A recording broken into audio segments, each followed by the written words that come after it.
Hello, welcome to Calgary Music Tutor. Today we're going to talk about dynamics.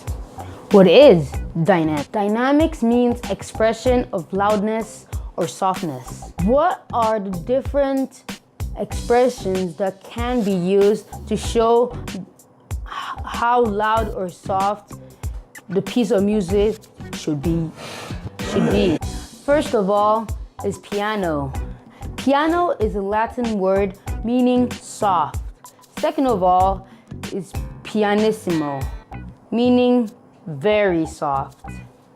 On the other side of the spectrum, we have mezzopiano, meaning moderately soft. After mezzopiano, we have mezzoforte, meaning moderately loud. Another expression that shows how loud it should be is forte, meaning playing loud.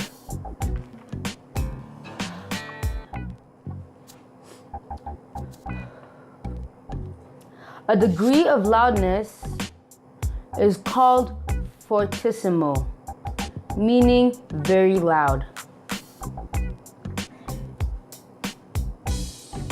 And also fortissimo, meaning very, very loud.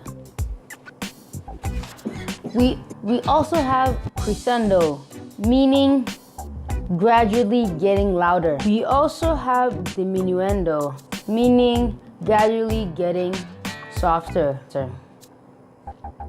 Thank you for watching this video. Leave a comment to tell us your opinion. And don't forget to like and subscribe. Bye.